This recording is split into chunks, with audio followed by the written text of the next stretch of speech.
জনাবে রাসূলুল্লাহ সাল্লাল্লাহু আলাইহি ওয়াসাল্লাম, আমি দুই হাতে কামাই করি, আমার বাবা আমাকে বলাতে দিত দুই হাতে খরচ করে। তো আপনি যদি একটু আমার বাবারে বোঝায় বলে দিতেন তাহলে খুব সুন্দর হইত। এই কথা শোনার পরে জনাবে রাসূলুল্লাহ সাল্লাল্লাহু আলাইহি ওয়াসাল্লাম বলতেছে, একজনকে ডেকে, যাও তোমার বাবারে গিয়ে খবর দাও। এবার ওই লোকটা তার বাবার কাছে চলে গেল।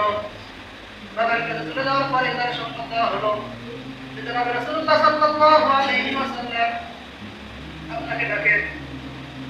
এই কথা শুনে বাবা একটু হতভম্ব হয়ে গেল। সন্তান বলল, কি সমস্যা? আল্লাহ রাসূল এই ব্যাপারে আমাকে কেন ডাকে? এবার একটা বলতে তা তো বলতে পারবো না, তবে আল্লাহ রাসূলের দরবারে আমি আপনার ছেলেকে বলে ডাকতে চেয়েছিলাম। এই কথা শোনার পরে বাবা আমি একটু বুঝতে বাকি থাকলো না যে আমার সন্তান আমার বিরুদ্ধে দোজাহানের বাদশা জনাবে রাসূলুল্লাহ সাল্লাল্লাহু আলাইহি ওয়াসাল্লামের কাছে অভিযোগ দায়ের করছে। বাবা এবার আসতেছে। বাবা আসার আগে আল্লাহ রাব্বুল আলামিন জিবরাইল আলাইহিস সালামকে বলে দিয়েছেন যে আসতেছে, কিন্তু মনে মনে কবিতা আবৃত্তি করতে করতে আসতেছে। যখন সালাম দিয়ে ভিতরে ঢুকবে রাসূলুল্লাহ সাল্লাল্লাহু আলাইহি ওয়াসাল্লামকে এটা বলে দেন যেন আগে ওই কবিতাটা শুনেন। এবার বাবা আস্তে আস্তে জনাবে রাসূলুল্লাহ সাল্লাল্লাহু আলাইহি ওয়াসাল্লামের দরবারে যায়। যখন ভিতরে প্রবেশ করবে সালাম দিলেন। সালাম দেওয়ার পর সাহাবা کرام তো সামনে বসে আছে রাসূলের সামনে। এবং সালাম দেওয়ার পরে যখন ঢুকলো জনাবে রাসূলুল্লাহ সাল্লাল্লাহু আলাইহি ওয়াসাল্লাম বলতেছেন, আমাকে কবিতা শোনাও। সেই লোকটা একটু আশ্চর্য হয়ে গেল যে আমি তো কবিতা আবৃত্তি করতেছি মনে মনে, আল্লাহ রাসূল সাল্লাল্লাহু আলাইহি ওয়াসাল্লাম কিভাবে বুঝতে পারলেন? তোকেরা সে বলতেছে, মান আখবারা, আপনাকে কে খবর দিল যে আমি মনে মনে কবিতা আবৃত্তি করতেছি? জনাবে রাসূলুল্লাহ সাল্লাল্লাহু আলাইহি ওয়াসাল্লাম বলতেছেন, নাকরা আনিয়াল আলিমুল কবির, যে তোমার এখানে আসার আগে আল্লাহ রাব্বুল আলামিন আমাকে এই খবরটা দিয়ে দিয়েছেন যে তুমি মনে মনে কবিতা আবৃত্তি করতে করতে আমার এই দেশে আসতেছো।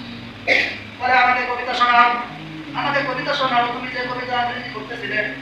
জনাবে রাসূলুল্লাহ সাল্লাল্লাহু আলাইহি ওয়াসাল্লাম প্রতিষ্ঠা হওয়ার আগে তার পিতা দুনিয়া থেকে ইন্তেকাল করেছেন। আমাদের রাসূলুল্লাহ তার পিতাকে দেখেন নাই, না দেখে তার ভিতরে একটা খোদা বাপকে দেখাও একটা নিয়ামত, যার বাপ বেঁচে নাই সেই বোঝে যে মাথার উপর থেকে ওর কাছে স্যাট আসতে মনে চলে গেল। বাপকে দেখাও একটা নিয়ামত। জনাবে রাসূলুল্লাহ সাল্লাল্লাহু আলাইহি ওয়াসাল্লাম নিজের বাবাকে দেখেন নাই, তার মনের ভিতরে একটা খোদা ছিল, বাবাকে দেখার একটা খোদা ছিল, সেটা কাজ করতেছিল। এখন যখন রাসূলুল্লাহ সাল্লাল্লাহু আলাইহি ওয়াসাল্লামের দরবারে প্রবেশ করলেন, এখন বলতেছেন কবিতা শোনাও আমাকে।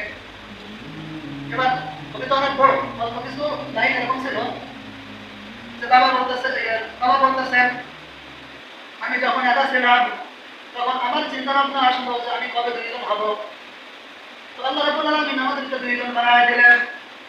এবার আমাদের দুইজনের চিন্তা চেতনা এরকম হলো যে আমাদের একটা সন্তান কবে দুনিয়াতে আসবে। আল্লাহ রাব্বুল আলামিন আমাদেরকে কবে কোনটা ভরে দিলেন, তো আল্লাহ রাব্বুল আলামিন আমাদের কোনটাও ভরে দিলেন। এবার আমাদের দুজনের ইচ্ছা হলো এখন বেঁচে থাকবো তো সন্তানের দিকে তাকায় বেঁচে থাকবো। বাবা মা সন্তানের মুখের দিকে তাকায় বেঁচে থাকে বাকি জীবনটা, এখন সন্তানের মুখের দিকে বেঁচে থাকবো, তাকায় বেঁচে থাকবো। তো তুমি আস্তে আস্তে বড় হইলাম, আমি আস্তে আস্তে বৃদ্ধ হইলাম, আমার ভিতরে যা ছিল সবটুকু তোমার ভিতরে আস্তে আস্তে যাইতেছিল। বাবার ভিতরে যা থাকে সেটা সন্তানের ভিতরে আস্তে আস্তে প্রবেশ করে। বলতেছেন আমার ভিতরে যা ছিল সেটা আস্তে আস্তে তোমার ভিতরে প্রবেশ করতে লাগলো। তুমি এখন কামাইতে শুরু করলাম আর এখন আমি খরচ করতে শুরু করলাম। এই বিষয়ে সামান্য একটা বিষয়ের কারণে তুমি আজকে আমার বিরুদ্ধে দোজাহানের বাদশা জনাবে রাসূলুল্লাহ সাল্লাল্লাহু আলাইহি ওয়াসাল্লামের কাছে অভিযোগ করে দিলাম। তুমি আমাকে না বাপ ভাবতে পারতে, তুমি তো আমাকে একজন হেদাকান্তি হলেও তো ভাবতে পারতে। তো এই কথা যারা আমরা এটা বুঝি